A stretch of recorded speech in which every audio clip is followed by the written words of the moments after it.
आज के लेक्चर में हम लोग जो बिगिन करने जा रहे हैं, जो आपकी बिजनेस स्टडीज का चैप्टर नंबर 2 है, उसमें हम आज जो कवर करेंगे वो कवर करेंगे प्रिंसिपल्स।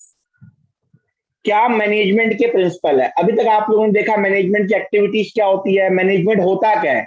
आज हम जो स्टडी करेंगे मैनेजमेंट के कुछ प्रिंसिपल्स के बारे में स्टडी करेंगे। दो जो मैनेजमेंट गुरु रहे हैं, एक हेनरी फ्योल, जिनकी अभी आपसे बात करूंगा मैं, क्या उनकी प्रोफाइल थी, क्या वो थे, और एक JW टेलर। हेनरी फ्योल और टेलर के हमारे बिजनेस स्टडी से बहुत सारे प्रिंसिपल्स हैं जो रियल लाइफ के अंदर, बिजनेस के अंदर भी अप्लाई किए जाते हैं। आगे शुरू करते हैं पहले हेनरी फ्योल के प्रिंसिपल के साथ। ये डे टू डे हर बिजनेस के अंदर इन प्रिंसिपल्स को, इन रूल्स को अप्लाई किया जाता है। प्रिंसिपल पढ़ने से पहले हम लोग पढ़ेंगे हेनरी फ्योल क्या थे, कौन थे, उन्होंने जो प्रिंसिपल की बुक बनाई, इस बुक का क्या नाम था, क्या उनकी क्वालिफिकेशन थी, और उन्होंने किस तरीके से आपके लिए, बिजनेस स्टडीज के लिए इतने प्रिंसिपल्स को क्रिएट करके चला, जो रियल लाइफ में हमारे बिजनेस के अंदर बहुत ज्यादा काम आते हैं। आइए थोड़ा उनके बारे में पढ़ते हैं, फिर अपने प्रिंसिपल से मूव करेंगे। तो क्या कहता है हेनरी फ्योल थे, जिनका जन्म 1841 में फ्रांस में हुआ था, और वो बेसिकली पेशे से इंजीनियर थे। समझना मेरी बात, वो पेशे से इंजीनियर थे, और इंजीनियर हो गया हमारे, उन्होंने बिजनेस स्टडी से कॉमर्स वालों के प्रिंसिपल तक तैयार कर दिए। बढ़िया बढ़िया, रियल लाइफ में देखा उन्होंने जाके। कहते हैं उन्होंने अपनी ग्रेजुएशन कंप्लीट करी माइनिंग इंजीनियरिंग में।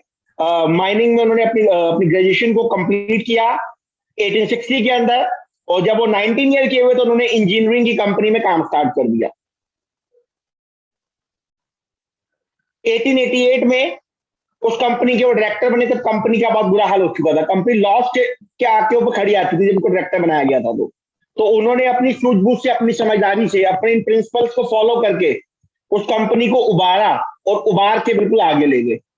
क्या कहते हैं, उनके मैनेजरियल एक्सीलेंस के कारण was reflected by the fact that he not only save a large coal and steel company from bankrupt but turn the losing company into a flourishing organisation. तो डूबती हुई कंपनी के लिए वो तिनके का सहारा बने, और अपने उन सिद्धांतों को उन्होंने बुक में लिखा, और बुक उनने हम सब लोग को दी, और उसी बुक का कुछ पार्ट है आपके सामने बच्चे क्लास 12 की बुक में, बिजनेस स्टडीज के प्रिंसिपल। 1916 में रिटायर होने के बाद उन्होंने एक बुक लिखी प्रिंसिपल्स ऑफ मैनेजमेंट के ऊपर। उन्होंने अपनी एक बुक लिखी। ठीक है, आगे चलते क्या कहते हैं, फिर उनकी बुक में क्या क्या था डिस्कस भी करेंगे। कहते हैं उन्होंने इंडस्ट्री को अलग अलग भागों में क्लासिफाई किया, टेक्निकल काम अलग, कॉमर्स अलग, फाइनेंस अलग, अकाउंटिंग, मैनेजमेंट।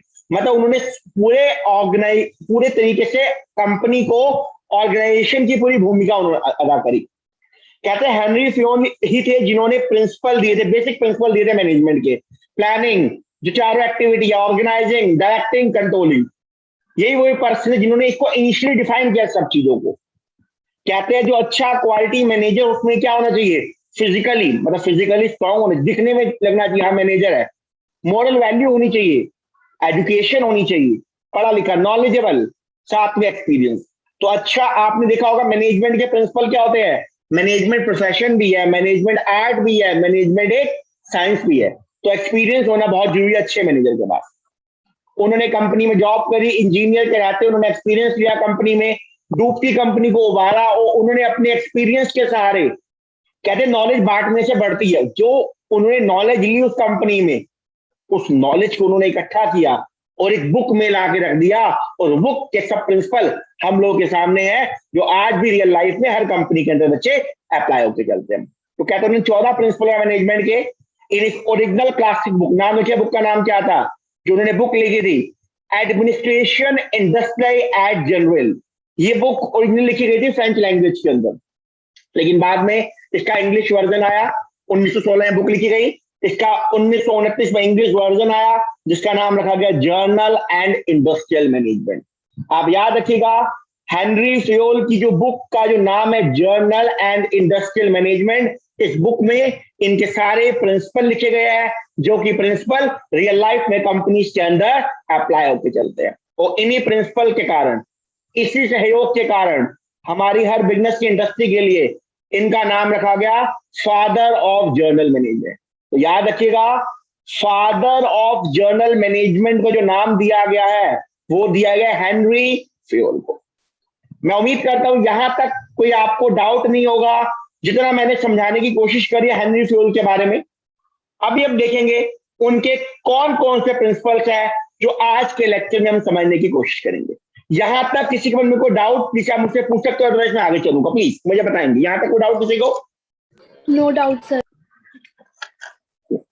चलेगा, इन प्रिंसिपल्स को भी हम आगे लेके चलेंगे। क्या प्रिंसिपल्स हैं इनके, इन्होंने क्या हमें प्रिंसिपल दिए? पहला प्रिंसिपल डिवीजन ऑफ वर्क, कह रहा काम को बांट दो, अलग अलग काम को सेग्रीगेट कर दो, अभी पढ़ेंगे डिस्कस करेंगे डिवीजन ऑफ वर्क। इनका second principle authority and responsibility, कहते जब किसी को पावर दो काम करने की, साथ में रिस्पॉन्सिबिलिटी भी दो उसको, क्योंकि जब किसी को पावर मिलती है और साथ में रिस्पॉन्सिबिलिटी नहीं दी जाती तो बच्चे पावर का होता है दुरुपयोग, तो दुरुपयोग ना हो इसलिए अथॉरिटी के साथ रिस्पॉन्सिबिलिटी भी दी जाए। अगर आपको कुछ जिम्मेदारी, अगर आपको पावर दी जा रही है तो आपकी जिम्मेदारी भी है, तो याद रखना अथॉरिटी और रिस्पॉन्सिबिलिटी दोनों साथ साथ चलते हैं। तो पहला डिवीजन ऑफ वर्क, काम को बांट दो, फाइनेंस वाला अलग, सेल वाला अलग, परचेज वाला अलग, प्रोडक्शन वाला अलग, फिर अथॉरिटी और रिस्पॉन्स। थर्ड आ गया डिसिप्लिन, वो तो हर किसी की जिंदगी में जरूरी है। It may be any person, student हो, कोई भी पर्सन हो, डिसिप्लिन हर किसी की लाइफ में जरूरी है। बिजनेस में भी बिल्कुल जरूरी। डिस्कस करेंगे क्या होता है unity of command. Sir unity of command क्या होता है? यूनिटी ऑफ कमांड, यूनिटी मतलब एकता, कमांड का मतलब ऑर्डर आ रहा है कहीं से। कहता है हमारे पास जो ऑर्डर आना चाहिए, हमारा बॉस एक ही होना चाहिए। ऐसा नहीं हो मिस्टर राम है, ऐसा ना हो कि मिस्टर राम को 4 जगह से ऑर्डर आ रहा है। मान लो कि राम एक एम्प्लॉई है, उनके एक बॉस ए, boss B, boss C, boss D. ए कह रहे यहाँ जाओ, बी कह रहे मेरे पास आओ, सी कह रहे मेरे पास डी। अरे भाई क्या करेगा राम, बेचारा कुछ नहीं कर पाएगा, बेचारा यहीं खड़ा रहेगा।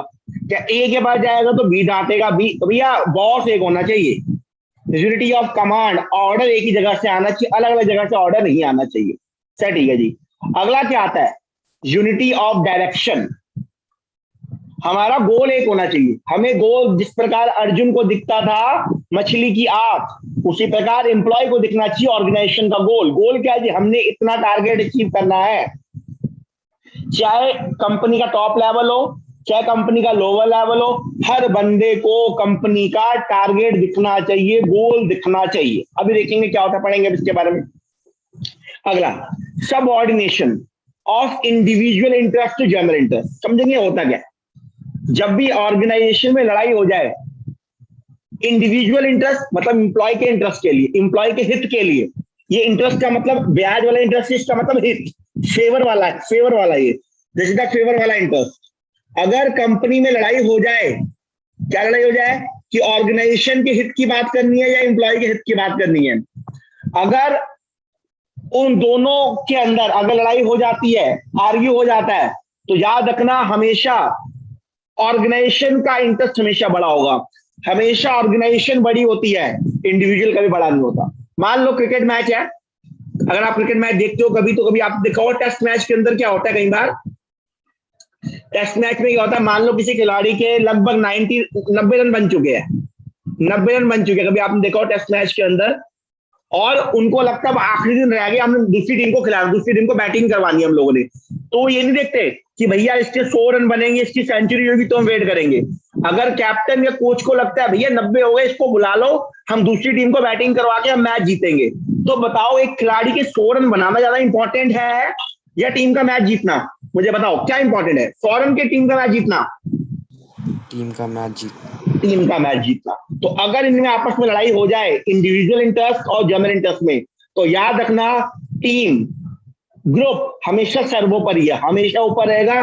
कभी एम्प्लॉय कंपनी से ऊपर, चाहे कंपनी का सीईओ भी क्यों ना हो, वो कभी भी कंपनी से ऊपर नहीं हो सकता। हमेशा कोई भी पर्सन होगा हमेशा अपनी पार्टी से हमेशा नीचे रहेगा। तो याद रखो जब भी लड़ाई हो जाए, प्रॉब्लम आ जाए, तो हमेशा कंपनी का इंटरेस्ट ऊपर ही रहेगा। फिर बात करेंगे रेम्युनरेशन ऑफ एम्प्लॉय, एम्प्लॉय को किस प्रकार से सैलरी दी जाए, किस प्रकार से वेज दी जाए, कैसे उनको इक्विटेबल वेज दी जाए, उनको भेदभाव ना किया जाए, मेल फीमेल के नाम पे, कास्ट के नाम पे, क्रीड के नाम पे, एरिया के नाम पे उनको भेदभाव ना किया जाए। फिर पढ़ेंगे सेंट्रलाइजेशन एंड डिसेंट्रलाइजेशन। सही क्या होता है सेंट्रलाइजेशन?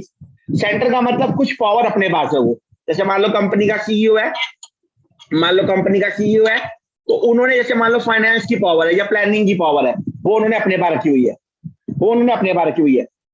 कुछ पावर ऐसी होती है जो नीचे तक बांध, जैसे मान लो जो नॉर्मल काम है और परचेज डिपार्टमेंट, सेल डिपार्टमेंट, वो काम उन्होंने नीचे के डिपार्टमेंट तक डिस्ट्रीब्यूट कर दिया। तो जो काम आगे तक नहीं जाता, जो पावर अथॉरिटी टॉप मैनेजमेंट अपने पास ही रखते, उसको बोलते हैं सेंट्रलाइजेशन। और जिन पावर को वो नीचे तक डिस्ट्रीब्यूट कर देते हैं उसको बोलते हैं डिसेंट्रल। अभी पढ़ेंगे क्या होता है, डिस्कस करेंगे। फिर आता है स्केलर चेन। स्केलर चेन क्या होता है? किसी भी ऑर्गेनाइजेशन के अंदर जब भी अलग अलग लेवल पे एम्प्लॉय आपस में कम्युनिकेट करते हैं, तो कम्युनिकेशन का एक पूरा प्रोसेस होता है। कम्युनिकेशन का एक पूरा प्रोसेस होता है। सर क्या प्रोसेस होता है? कि ये एम्प्लॉय इस लेवल का, जैसे टॉप लेवल का एम्प्लॉय है, वो सीधा लोअर लेवल से बात नहीं करता, बीच में उनका मैनेजमेंट, बीच में लोअर लेवल मैनेजमेंट आता है, तो इसको बोलते हैं स्केलर चेन। कि कम्युनिकेशन करने के लिए प्रॉपर एक चेन तैयार की हुई है। अगर कभी कुछ इमरजेंसी आ जाए तो इस चेन को ब्रेक कर सकते हैं। जब ब्रेक करेंगे तो क्या बोलेंगे, अभी बताऊंगा आपको कुछ देर के बाद। फिर आता है ऑर्डर। सर ऑर्डर का मतलब क्या है? ऑर्डर का मतलब जो भी कोई चीज है ऑर्गेनाइजेशन में, वो अपनी प्रॉपर जगह पे पड़ी होनी चाहिए। सर मतलब मान लो कोई मटेरियल है, अगर रॉ मटेरियल है तो बड़ा ऑफिस गोडाउन में पड़ा होना चाहिए। हर पर्सन का अपनी प्रॉपर पोजीशन होनी चाहिए। अगर मुझे राम को ढूंढना ऑफिस में, तो मुझे पता राम फाइनेंस मैनेजर है, वो फाइनेंस डिपार्टमेंट में बैठा होगा। तो हर चीज की, हर मशीन की, हर पर्सन की प्रॉपर ऑर्डर होना चाहिए। ऐसा नहीं कि हमें राम को ढूंढना है तो पूरी कंपनी में राम का बैठा पता ही नहीं। तो हमें पता होना चाहिए कौन सा एम्प्लॉय की क्या पोजीशन है, कौन कहाँ बैठा हुआ है, कौन सा मटेरियल कहाँ पे है और कौन सी मशीन कहाँ पे है। फिर आता है इक्विटी। इक्विटी का मतलब आपको भी बता चुका हूं। जैसे रेम्युनरेशन कुछ मिलता उल्टा पॉइंट है। कभी भी किसी एम्प्लॉय को मेल, फीमेल, एज, क्या नाम है उसका, एरिया, कास्ट, क्रीड के अकॉर्डिंग भेदभाव नहीं करना, इसको बोलते हैं इक्विटी। अभी डिस्कस करेंगे क्या होता है। फिर आता है stability of personal. Sir personal का मतलब क्या है? पर्सनल का मतलब है एम्प्लॉय। सर स्टेबिलिटी का मतलब क्या है? मान लो आपकी कंपनी में कोई एम्प्लॉय, नया नया एम्प्लॉय आ गया, तो उसको जल्दी कंपनी से ट्रांसफर नहीं करना, जल्दी नहीं निकालना, उसको कुछ दिन टिके रहने दो। ये नहीं आज इस डिपार्टमेंट में, 4 दिन में डिपार्टमेंट आके आपने चेंज कर दिया, 6 दिन दिल्ली में, 10 दिन बाद आपने भेज दिया पंजाब में। ऐसा नहीं। कोई भी कोई एम्प्लॉय कंपनी को ज्वाइन करे, उसको कुछ दिन वहां पर टिकने का टाइम दो, 1 महीना, 2 साल, 1.5 साल। फिर अगर लगता है ये अच्छा काम कर रहा है या बुरा काम कर रहा है, डिपेंड अपॉन दैट, उसको आप वहां से ट्रांसफर करो या प्रमोट करो या डिमोट करो। लेकिन कुछ समय के लिए उस एम्प्लॉय को पर्टिकुलर पोजीशन के ऊपर हर कंपनी के मैनेजमेंट के एम्प्लॉयर को बैठने देना चाहिए। फिर आता है इनिशिएटिव। इनिशिएटिव क्या होता है समझेंगे। इनिशिएटिव का मतलब क्या होता है? इनिशिएटिव का मतलब होता है हमें हर किसी को कहना, भैया अगर आपके पास कोई अच्छा आइडिया है, मान लो टॉप लेवल बैठा हुआ ए, यहाँ बैठा हुआ सी, सबसे लोअर लेवल पे मान लो, अगर सी के पास कोई अच्छा आइडिया है तो हर कंपनी के मैनेजर को बताना चाहिए, अगर आपके पास अच्छा आइडिया है तो आप हमें इनिशिएटिव दो अपने। कई बार लोअर लेवल में बैठा हुआ मैनेजमेंट, जो लोअर लेवल में बैठा हुआ एम्प्लॉय है, वो भी बड़ा अच्छा आइडिया दे सकता है टॉप लेवल को। तो हमें कभी भी किसी के आइडियाज को, इनिशिएटिव को मना नहीं करना चाहिए। अगर उनके पास अच्छा आइडिया, हम ये नहीं बोलेंगे कि आप हमें बताओगे आपकी क्या क्वालिफिकेशन है या आपका क्या स्टेटस है, आपकी क्या, ऐसे नहीं बोलेंगे कभी हम कहेंगे अगर आप किसी भी लेवल पे जॉब कर रहे हो, अगर आपको लगता है कि हाँ सर ये चीज गलत हो रही है, आपके पास पूरा राइट है, आपको मैनेजर को पूरा राइट देना चाहिए कि आप अपनी बात ऊपर तक जाके रखो। सिर्फ ये कर लेंगे तो हमारी कंपनी बड़ा अच्छा प्रॉफिट कमा जाएगी। क्या पता उस लोअर लेवल के मैनेजमेंट का वो आइडिया उस कंपनी को बहुत आगे ले जाए। तो कभी भी हमें किसी के पोजीशन के अकॉर्डिंग उसके आइडिया को डिस्कार्ड नहीं करना चाहिए, हमेशा हर किसी की बात को सुनना चाहिए। तो we should be a good listener. अच्छा मैनेजर वो है जो हर किसी की बात को सुने। और ये सारी बातें फ्योल ने देखी, उसने देखा अच्छा ऐसे ऐसे होता है, और उसने रियल लाइफ में एक्सपीरियंस किया, और उस एक्सपीरियंस की बात को उसने हम सबके सामने लाके रखा, और आज रियल लाइफ में सारी बातें ये अप्लाई होकर चलती है। तो अगला क्या आता है? Spirit the corps. Spirit, spirit होनी चाहिए, भावना होनी चाहिए। तो क्या भावना? कॉर्प्स की, कॉपरेशन की। अकेला नहीं चलना उनमें, सबको साथ लेके चलना है। स्पिरिट का मतलब भावना। इस देखो ये वर्ड जो English, it's Latin word spirit corps, तो ये वर्ड है कॉपरेशन के साथ चलो, एकता में बल है। अकेले अकेले नहीं जाना, हमने सबको साथ लेके चलना है, पूरी ऑर्गेनाइजेशन को साथ लेके चलना है, उसको बोलते हैं एस्पिरिट डी कॉर्प्स। मैं उम्मीद करता हूं जितना मैंने आपको ओवरव्यू दिया है, अभी ओवरव्यू दिया है, अभी पढ़ेंगे सब बातों को, आपको समझ आ गया होगा कि इन प्रिंसिपल्स के अंदर क्या क्या लिखा होगा। यहां तक बताओ किसी के मन में कोई डाउट है, कुछ बात पूछनी है, आप लोग मुझसे पूछिए, फिर मैं आपको आगे लेके जाऊंगा। प्लीज मुझे बताएं, प्लीज बताएंगे मुझे, यहां तक कोई मन में किसी क्वेश्चन, कोई डाउट? No sir. चलेंगे, स्टार्ट करते हैं। आपको एक एक प्रिंसिपल याद होना चाहिए। आने वाली जब क्लास में आऊंगा तो पहले 14 प्रिंसिपल के नाम पूछूंगा, एक बार रिकैप कर लेते हैं। सबसे पहले division of work, authority and, एक एक प्रिंसिपल आपके टेस्ट में होना चाहिए, और इंटरेक्ट क्वेश्चन आएंगे, फिर पूछेगा बताओ जी कौन सा प्रिंसिपल लग रहा है यहाँ पे, और एक बार दोबारा देखेंगे, प्रिंसिपल नाम पढ़ेंगे। Division of work, authority and responsibility, discipline, unity of command, unity of direction, subordination of, क्या होना चाहिए, individual interest to general interest, फिर remuneration of employee, centralisation and decentralisation, then scalar chain, order, equity, stability of employee मतलब personnel, initiative और esprit. और एक एक principal की बात करेंगे, स्टार्ट करते आइएगा। पहला प्रिंसिपल हमारी स्क्रीन पे आ रहा है, पहला प्रिंसिपल हमारी स्क्रीन पे आ रहा है, क्या कहते हैं, division of work and specialisation. जब हम काम बांट देते हैं, काम जब हम डिस्ट्रीब्यूट कर देते हैं, तो जब मान लो आपके स्कूल में भी क्या होता है, मैथ्स के टीचर अलग हो गए, है ना, इंग्लिश अलग हो गए, अकाउंट्स अलग हो गए, तो हर किसी ने अपना अपना एक फील्ड ले लिया। तो अगर कोई एक काम को बार बार करता रहेगा करता रहेगा करता रहेगा, वो बंदा उसके अंदर बन जाएगा परफेक्ट। अगर एक बंदा 10 काम कर रहा है, मैथ्स भी वो कर रहा है, साइंस भी वो, सब कुछ एक ही बंदा काम कर रहा है, तो परफेक्शन नहीं आ पाएगा। तो हेनरी फ्यूल कहते हैं कि अगर लगता है कि यार ये बंदा काम बढ़िया कर, उससे वही काम कराओ।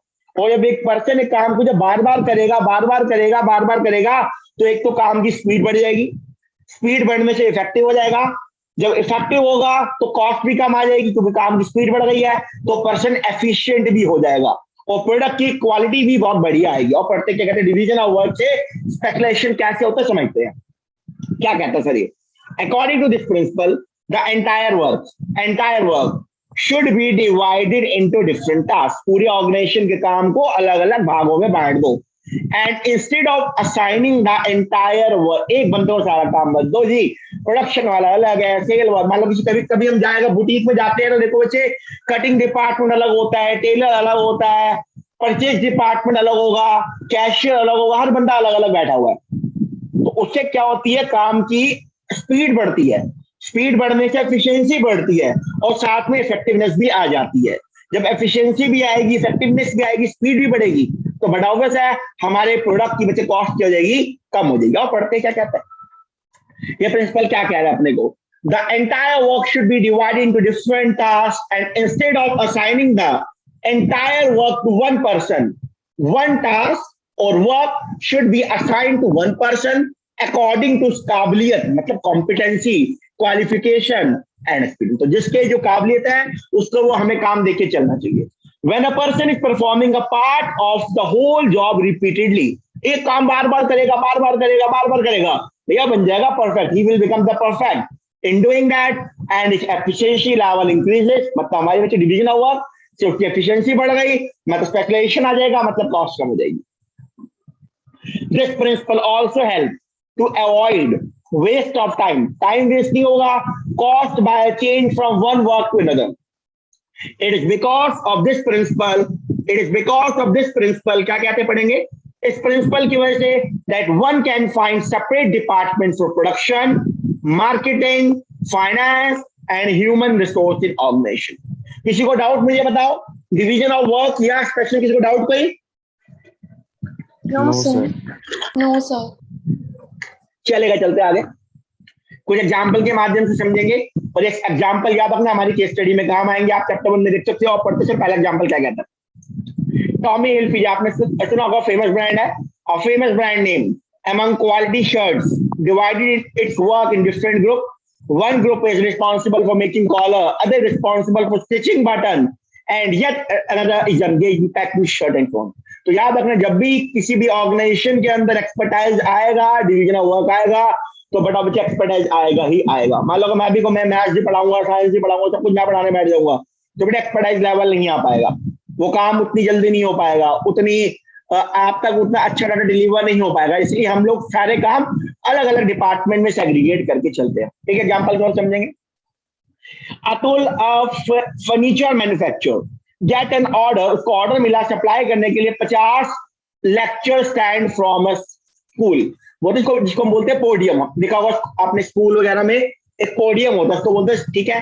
कि yes 4 worker who will do the job. Here manufacturing of lecture stand divided into 4 parts and only one worker does the same job for all the 50 lectures, and that is one worker to cut the leg piece, one to cut top board, one to assemble, और बाकी जो painting वगैरह करेगा बच्चे। ये काम करने से क्या होगा, बहुत बढ़िया काम हो जाएगा, हर बंदा अपने काम में परफेक्ट रहेगा, एफिशिएंसी आएगी, इफेक्टिवनेस आएगी, बच्चे अल्टीमेट मैनेज कॉस्ट कम हो जाएगी। ये सारी बातें बच्चे manage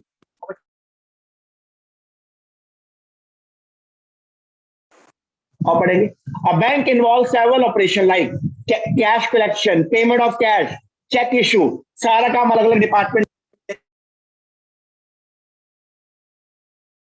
publishing of books involve several operation like computer, typing of text material, proof reading, negative making, ये अलग अलग काम होते हैं पब्लिशिंग बुक में। सारा काम हमने अलग अलग बंदों को दे रखा है। तो इस तरीके से आप कोई भी इंडस्ट्री देख लो, आपने किसी भी इंडस्ट्री में देख लिया, हर इंडस्ट्री में चाहे एजुकेशन हो या एनजीओ कोई भी हो, हर जगह बच्चे काम सेग्रीगेट होना चाहिए।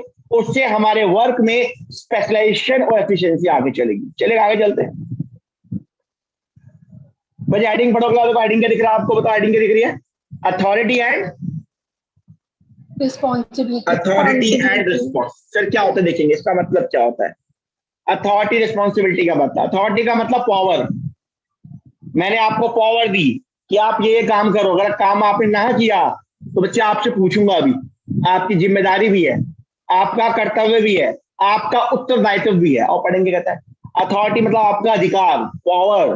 Authority is the right of superior to give order to subordinate and obtain obedience. Authority right है, अधिकार है सुपीरियर का अपने सबऑर्डिनेट को, क्या पावर है, सबऑर्डिनेट से काम करवाने के लिए। रिस्पॉन्सिबिलिटी का मतलब क्या है? ऑब्लिगेशन, उसकी ऑब्लिगेशन है, उसको काम करना पड़ेगा। Responsibility obligation to carry out an assigned job on time. तो यही से बच्चे बनता है ऑर्गेनाइजिंग। कभी भी प्लानिंग के बाद आपने पढ़ा होगा ऑर्गेनाइजिंग का मतलब क्या है?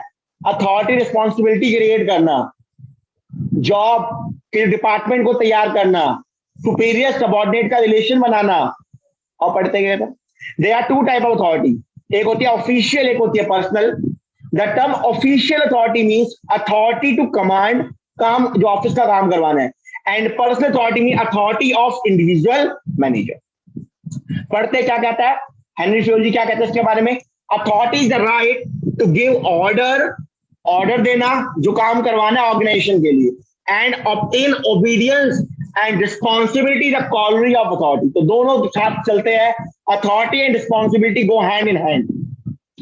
The principle suggested there should be parity और balance between authority and responsibility. जितनी मैंने आपको पावर दी है उतनी ही मैं आपकी रिस्पॉन्सिबिलिटी लेके चलूंगा। कभी भी ये नहीं होता कि आपको मैंने अथॉरिटी ज्यादा दी, रिस्पॉन्सिबिलिटी आपकी कम है, या आपको मैंने पावर कम दी लेकिन रिस्पॉन्सिबिलिटी आपकी ज्यादा हो जाए, ऐसा कभी नहीं होता। अगर मान लो मैंने आपको अथॉरिटी दी, आप बैंक से 2 लाख रुपए निकलवा सकते हो, तो आप 2 लाख से ऊपर नहीं निकलवा पाओगे, क्योंकि मैंने आपको उतनी ही पावर दे रखी है। और जो आपको काम दूंगा, मान लो मैंने कहा आप जो 4 लाख की परचेज करके लेकर आओ, लेकिन आपको पावर दी खाली 2 लाख रुपए निकलवाने की मैंने बैंक से, तो ये काम नहीं हो पाएगा। तो मुझे आपको पावर भी 4 लाख की देनी पड़ेगी। तो याद रखना, authority and responsibility go hand in hand, दोनों साथ साथ चलते रहते हैं। तो कहते हैं अथॉरिटी एंड रिस्पॉन्सिबिलिटी आर को existent and should go hand in hand together. तो दोनों एक साथ चलते हैं, कभी कोई किसी को एक्सीड नहीं करेगा, सुपरसीड नहीं करेगा, दोनों हमेशा साथ साथ चलते हुए चलते हैं। पढ़ते क्या कहते हैं? ग्रांटिंग अथॉरिटी का मतलब क्या है? मतलब मैं आपको पावर दे रहा हूं कि भाई आप काम करो, पढ़ो। Granting authority to person without matching responsibility can lead to arbitrary and irresponsible use of authority. अगर आपको पावर दी और रिस्पॉन्सिबिलिटी नहीं लगाई मैंने आपके ऊपर, तो आप काम नहीं करोगे, आप केयरलेस बन जाओगे। आपको पता कोई पूछने वाला तो है नहीं, काम तभी करोगे जब आपको पता हमारी कल को जवाबदेही होके चलेगी, हमसे पूछा जाएगा, ठीक है। Where as assigning responsibility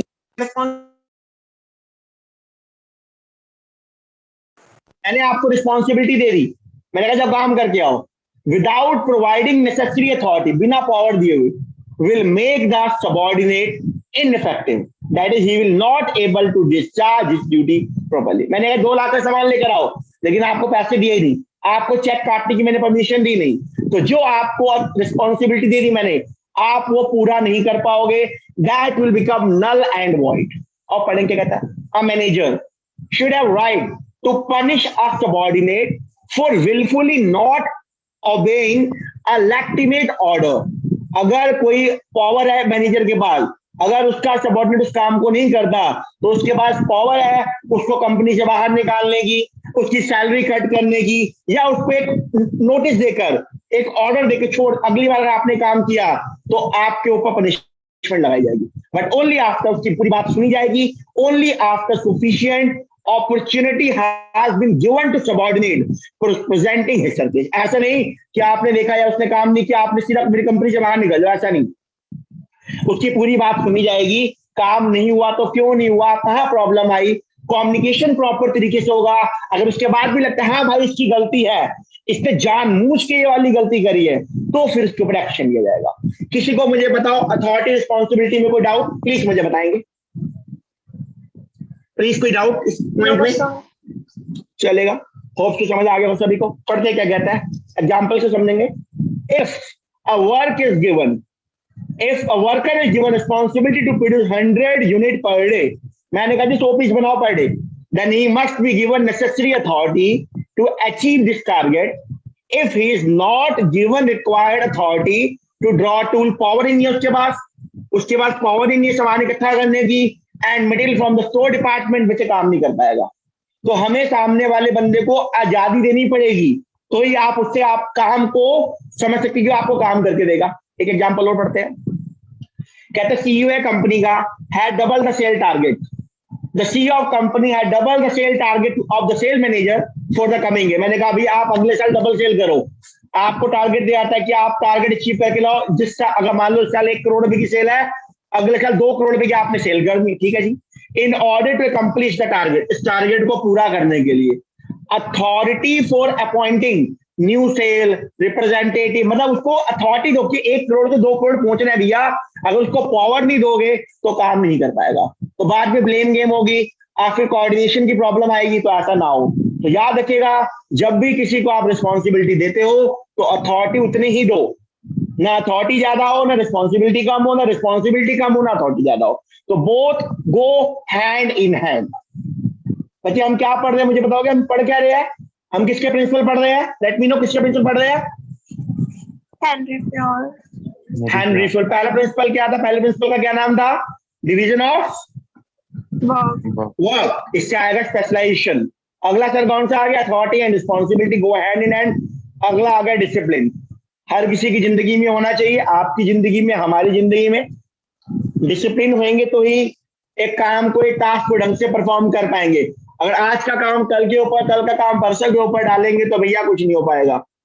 discipline बहुत जरूरी है, चाहे आप ड्राइविंग कर रहे हो, कहीं भी हो, किसी भी फील्ड में हो, डिसिप्लिन बहुत जरूरी है। देखते कहते हैं इन मैनेजमेंट डिसिप्लिन का मतलब क्या है, ओबीडियंस, जो पावर मिली है, जो आपको जिम्मेदारी मिली है, जो कर्तव्य आपका है, उसका ईमानदारी से डिसिप्लिन से निर्वहन करो। सर पढ़ते क्या कहता है, विन मैनेजमेंट डिसिप्लिन का मतलब ओबीडियंस, रिस्पेक्ट ऑफ अथॉरिटी, आपको अपने बॉस का रिस्पेक्ट करना चाहिए, एंड कंप्लाइंग, फॉलो करना है। सर क्या फॉलो करना है, rule and regulation of the organisation. बच्चे अगर रोड पे चल रहे हो, अगर रेड लाइट है बच्चे, तो आपको जिस स्टेट में रहते हो वहां के नियमों का बच्चे क्या करना पड़ेगा, पालन करना पड़ेगा, डिसिप्लिन में रहना पड़ेगा, नहीं पड़ेगा बच्चे। मान लो अगर आज बाहर घर से बाहर निकलते हो, अदरवाइज निकलना नहीं चाहिए, वेरी बैड। अगर निकल भी रहे हो तो बच्चे कैसे निकलोगे,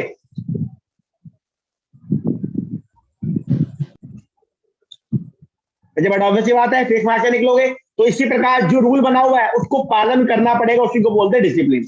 और पढ़ते क्या कहते हैं, with the rule and regulation of organisation discipline is essential for smooth running of the organisation. It is required not only on the part of employ, बच्चे हर किसी को डिसिप्लिन होना चाहिए। एक एग्जांपल के माध्यम से समझते हैं, एक बात समझते हैं। मान लो किसी कंपनी ने क्या रखा है कि हमारे सारे एम्प्लॉय, वजह मान लो ने कहा हमारे सारे एम्प्लॉय बच्चे सुबह कितने बजे आएंगे, कितने बजे अपनी फैक्ट्री में इन करना है, 8 AM। सारे वर्कर्स को ध्यान से बात सुनेगा। कंपनी में कितने लोग काम करते हैं, कितने लोग काम कर रहे हैं, वजह मान लो 1000 वर्कर काम करे, 8 AM आने। जो इनके सुपरवाइजर साहब है वो डेली आते हैं, मान लो कितने बजे आते हैं, वो कहते हैं आप कब 8 बजे आओगे, वो डेली कितने बजे आ रहे हैं, 8:30। तो अब मान लो इन्होंने एक दिन देखा हमारे डेली 8:30 डेली लेट आते सुपरवाइजर, डेली लेट, तो ये भी क्या करेंगे, 1000 एम्प्लॉय हम कोई बात, हम कितने में पहुंचते हैं, 8 की जगह 8:10। अब देखो कितना, अब देखो कंपनी का लॉस कितना हुआ, 1000 वर्कर, अगर हर बंदा 10 मिनट लेट आएगा तो बच्चे कितने मिनट, कंपनी कितने मिनट पीछे चली गई एक दिन में, 1000 मिनट, 10 मिनट लेट आने से, साथ में प्लस इनके भाई साहब, इनके भी कितने मिनट हो गए, 30 मिनट। तो कंपनी एक दिन में 103 मिनट लेट हो गई इनके 10 मिनट लेट आने से। अगर ऑर्गेनाइजेशन में डिसिप्लिन होता तो क्या बच्चे कंपनी कितना लॉस होता, यस और नो? अगर हर एम्प्लॉय डिसिप्लिन होता, अगर सब लोग 8 बजे आ रहे होते ऑर्गेनाइजेशन के अंदर इंक्लूडिंग द सुपरवाइजर, तो क्या बच्चे एक दिन में इतने मिनट का लॉस होता या नहीं होता? No sir. जब नहीं होता तो उसका मीनिंग क्या होगा, हमारे प्रोडक्ट की वजह कॉस्ट कैसी आएगी, कॉस्ट कम से कम होगी कि नहीं होगी, तो काम टाइम पे होगा तो कॉस्ट, जब कॉस्ट कम आएगी इसका मतलब जो मैनेजमेंट का गोल क्या होता है, हमें अपनी ऑर्गेनाइजेशन के काम को कैसे करवाना है, एफिशिएंटली और इफेक्टिवली बच्चे को फुलफिल हो। तो हर बात देखो, हर बात घूम फिर के वहीं पहुंच जाएगी, गोल को अचीव करवाना है इफेक्टिवली और एफिशिएंट। और पढ़ेंगे सब क्या कहता है, मैनेजमेंट के डिसिप्लिन का मतलब ओबीडियंस है, respect of authority and complying with the rule and regulation of the organization. Discipline is essential as smooth running of the organization. It is required not only on the part of employee but also on the part of the, हर बंदे को discipline होना पड़ेगा। अगर मैं आपको मेरी class में आप 4 o'clock आ जाओ और मैं खुद ही क्लास में 4:15 बजे आ रहा हूँ, तो सर आप कभी भी टाइम पे नहीं आओगे, एक बार देखोगे, 2 बार देखोगे, टीचर या तो आप नहीं टोक दोगे उससे टाइम पे आओ, अगर नहीं टोकोगे तो जब आपका भी लॉस मेरा भी लॉस। तो पढ़ते क्या कहता है, a manager can present a good example to subordinate by discipline himself. तो हर बंदे को डिसिप्लिन होगा, हम अपने मैनेजर को देखिए हम भी सीख के चलेंगे, हमारा मैनेजर बड़ा डिसिप्लिन है, हमें भी डिसिप्लिन होना चाहिए, हमारे टीचर बड़ा डिसिप्लिन है तो हमें भी डिसिप्लिन में रहना चाहिए। According to Fayol, discipline require good superior at all level, clear and fair arrangement and judicious application of the penalty. ठीक है, पढ़ते हैं क्या कहता है। If a company has entered into agreement with employee about their wages for 4 years, then the company should honor it. Similarly, employer should honor the commitment made. तो ये दोनों साथ चलते हैं, दोनों go hand in hand है। मैं discipline खाली एम्प्लॉय से नहीं करूंगा अभी कि मुझे एम्प्लॉय डिसिप्लिन हो, एम्प्लॉयर भी डिसिप्लिन होना चाहिए, उसको भी टाइम पे सैलरी पे करनी चाहिए। सारी जो चीजें मैं अपनी कंपनी के एम्प्लॉय से एक्सपेक्ट करूंगा वही चीजें एम्प्लॉयर को भी करनी चाहिए, मतलब मैनेजर को भी परफॉर्म करनी चाहिए। एग्जाम्पल और पढ़ते हैं। Suppose management and labor union have entered an agreement where the worker have agreed to take out the company from losses. तो वर्कर ने कमिट कर दिया हम कंपनी को लॉसेस से उबारेंगे, हम दिन रात काम करेंगे, कंपनी को आगे लेके जाएंगे। इन रिटर्न मैनेजमेंट ने प्रॉमिस करी आप ये काम करो, हम आने वाले समय में आपकी वेजेस को बढ़ाएंगे, हम मिल के आगे जाएंगे। तो ऐसी डिटर्मिनेशन, ऐसे डिसिप्लिन से ऑर्गेनाइजेशन बहुत आगे जा सकती है। बच्चे हमने 3 प्रिंसिपल कवर किए, पहला याद करो, बस स्पीड से पहले का नाम क्या था, hurry up, division of work, division of work and specialisation. Second कौन सा है, सेकंड सिक्योरिटी एंड रिस्पांसिबिलिटी।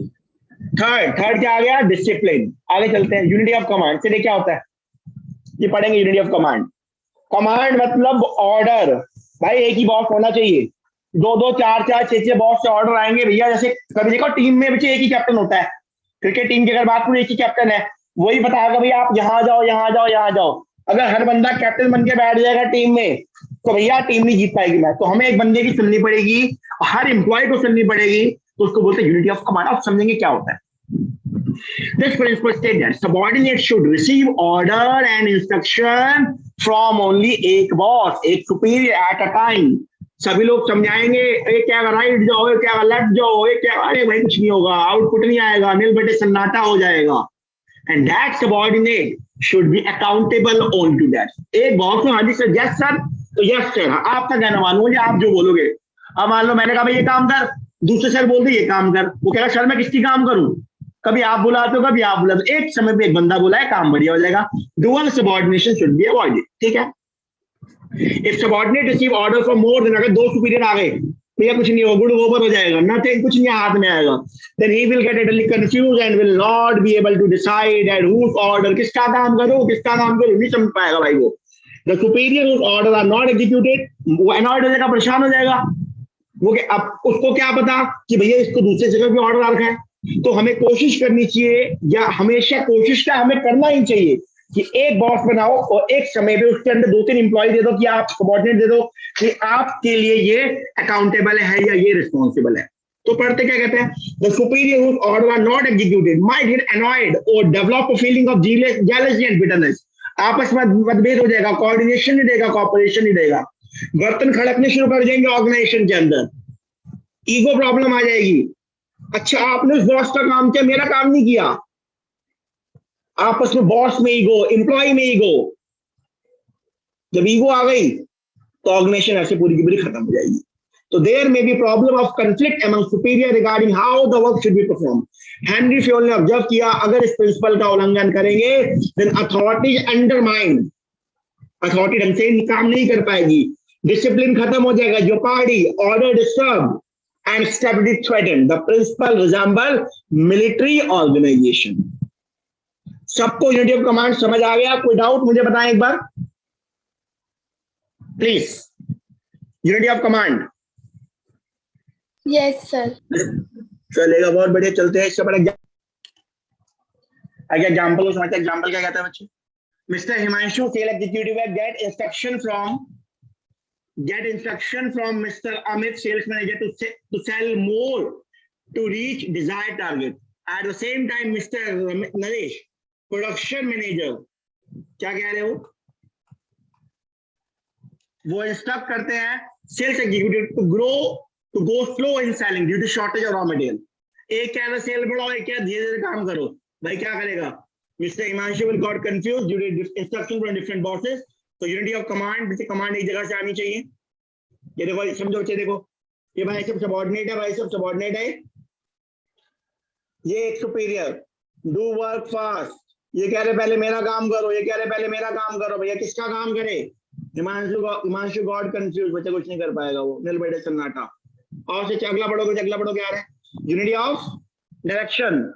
जिस प्रकार अर्जुन को मछली की आंख दिखी थी, इस प्रकार आप लोगों को आपके 12th के एग्जामिनेशन में 95+ दिखना चाहिए, और साथ में अच्छी बेटर हेल्थ भी दिखनी चाहिए अपनी आज के टाइम को देखते हुए।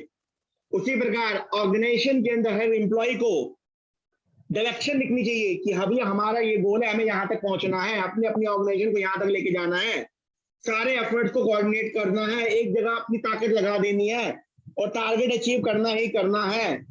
No if no but only target, that's all. और सर पढ़ेंगे क्या कहता है? ऑल द यूनिट ऑफ सारी यूनिट सब आ जाओ, परचेज वाले, सेल वाले, सब आ जाओ, सब आ जाओ।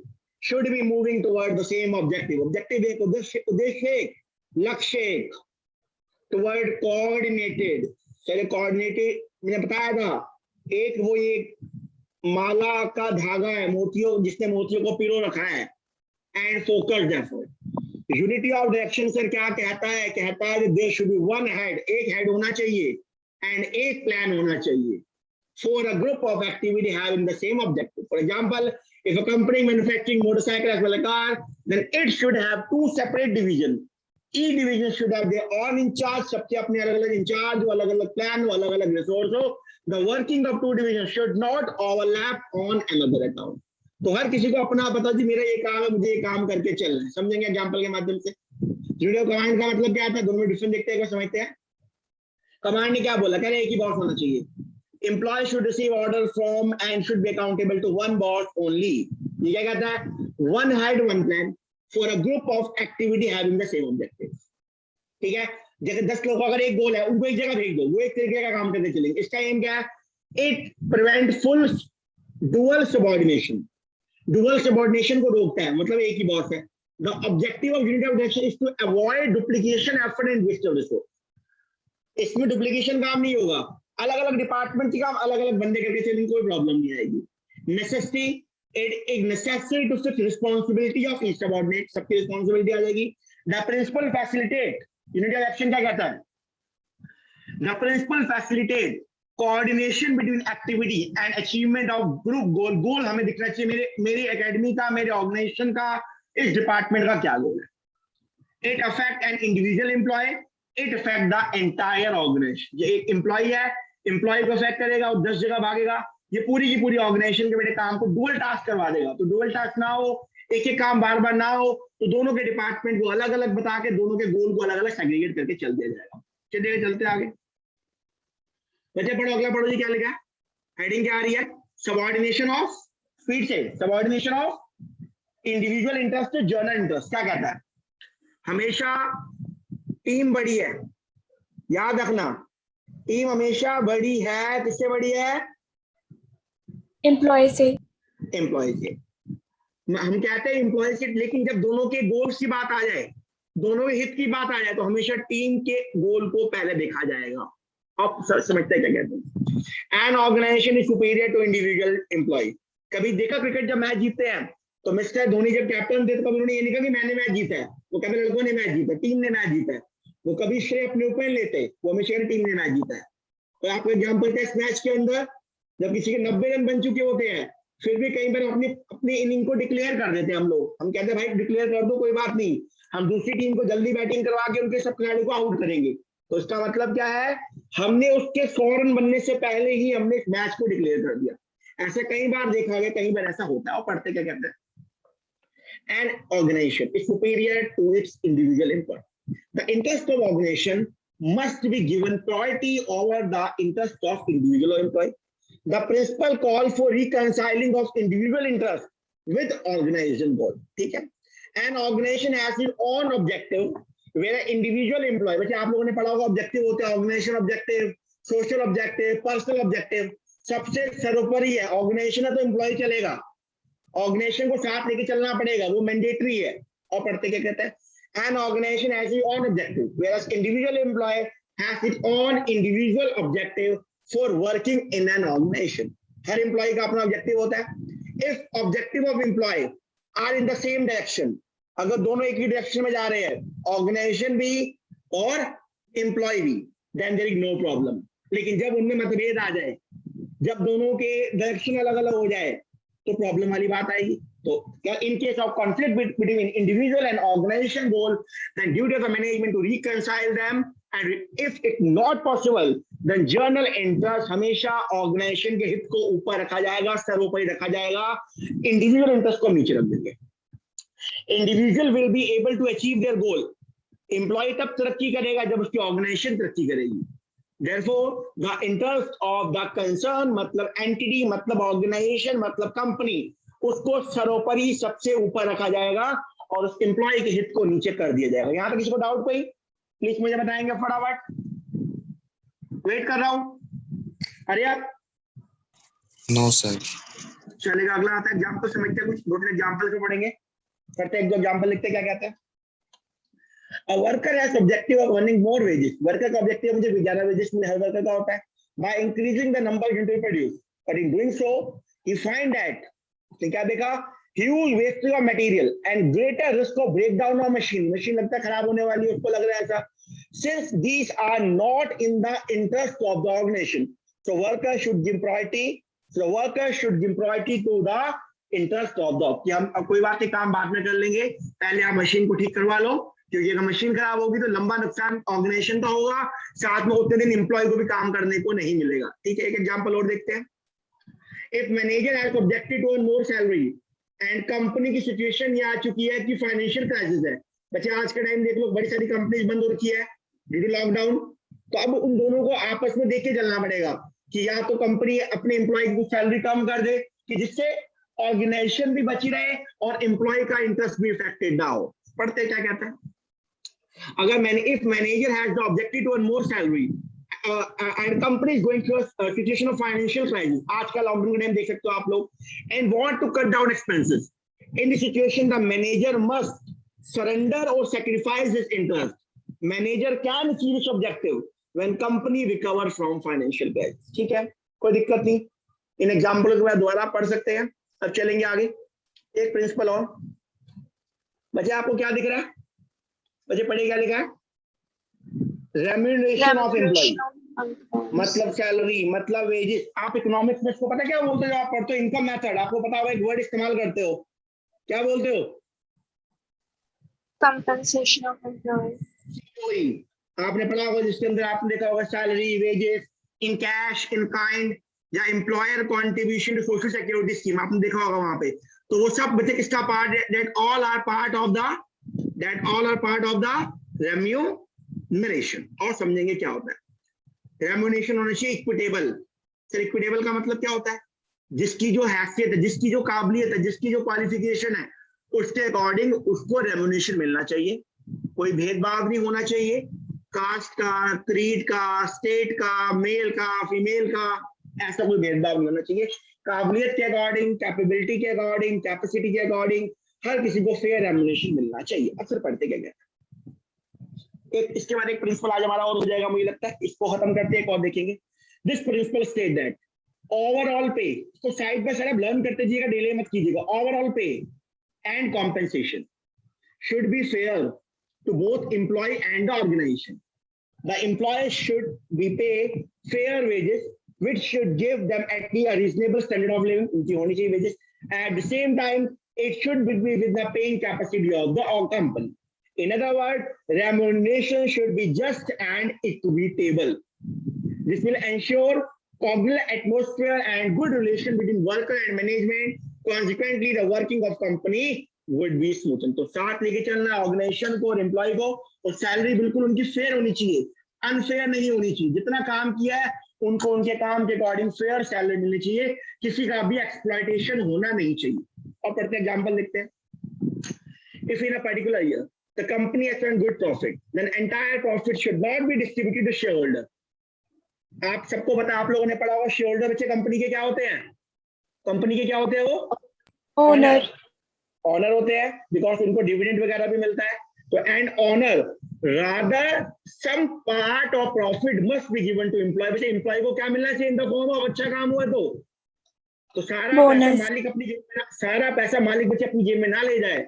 उस प्रॉफिट का कुछ हिस्सा, उस प्रॉफिट का कुछ शेयर एम्प्लॉय को भी हमें बांटना चाहिए in the form of bonus. क्योंकि जो अच्छा काम हुआ है वो किसकी वजह से है बच्चे?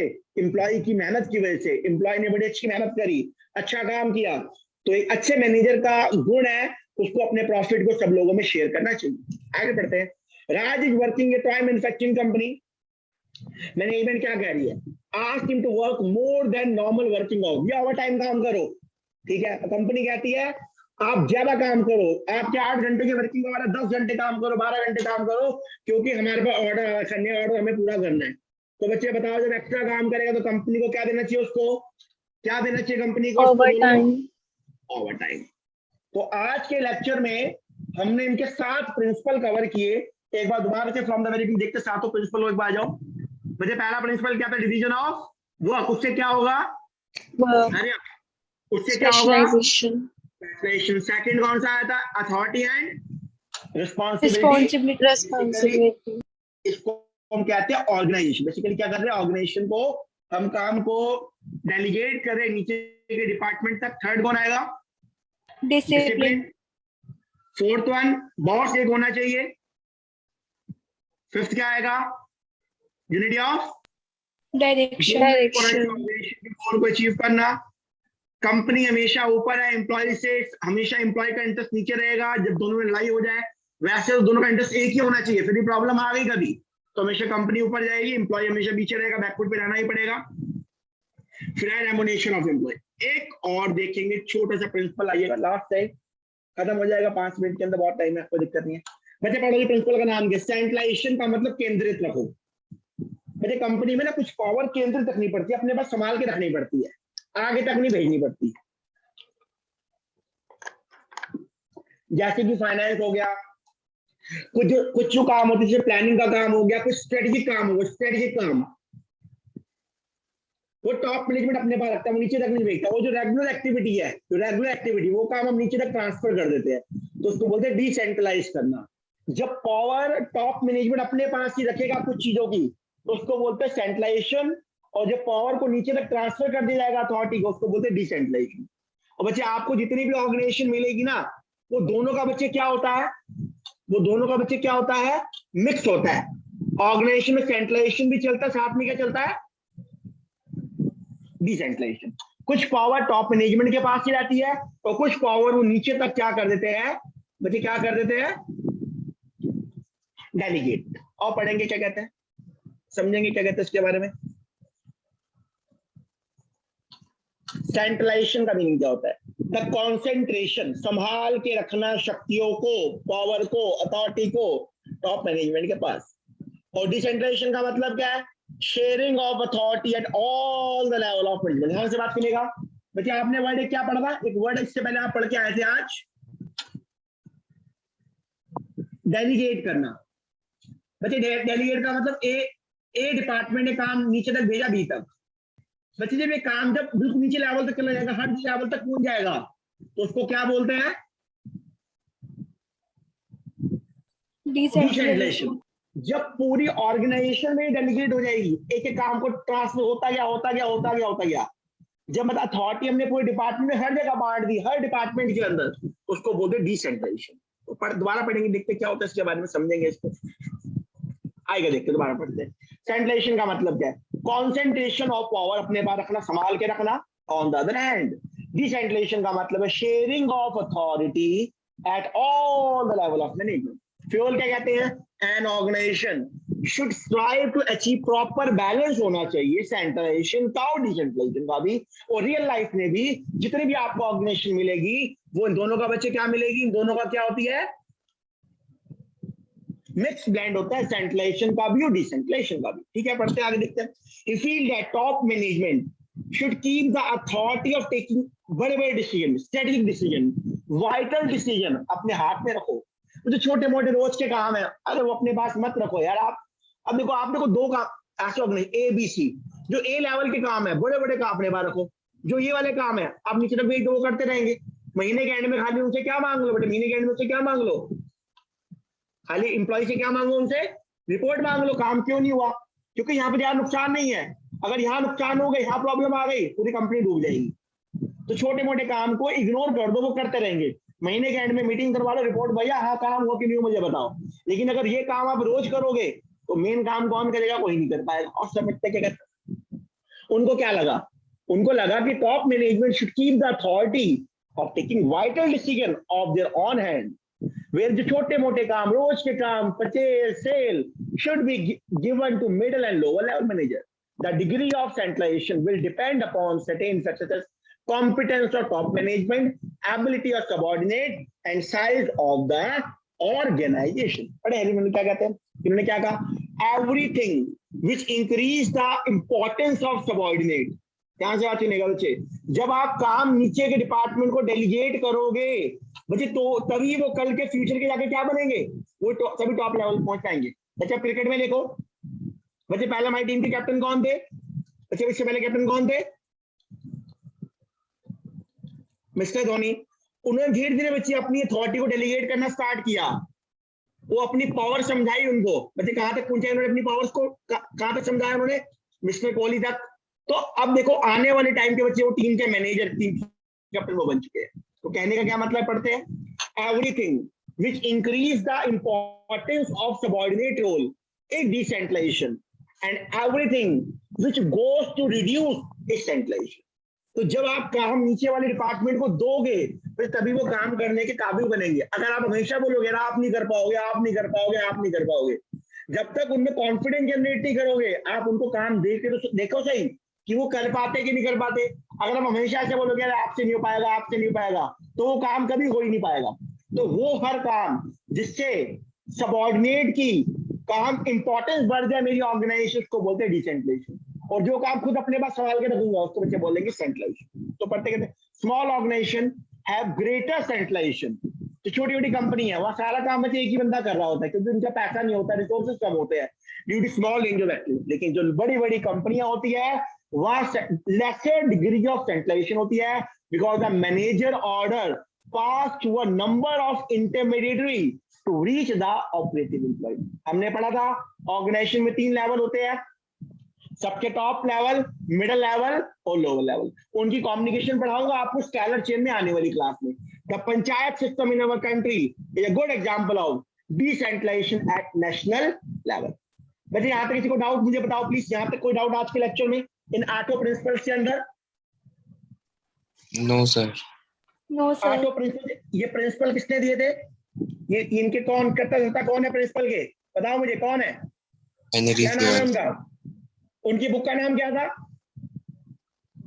उनकी बुक का नाम याद है? बताया था बुक का नाम, बताओ क्या था? आज डिस्कस किया हमने General and Industrial Management. Journal and industrial management. ठीक है बच्चे, इन प्रिंसिपल को क्या बोलते हैं? Principle of journal management. चलो आज के लिए इतना ही फिलहाल. आने वाली क्लास में जो इसके बचे हुए प्रिंसिपल है, 8 प्रिंसिपल हो चुके हैं, बचे हुए 6 प्रिंसिपल वाली क्लास में करेंगे. इसको कवर करके चलिएगा. Thanks lot everyone, take care, stay safe and healthy at your home, stay blessed always. Bye bye.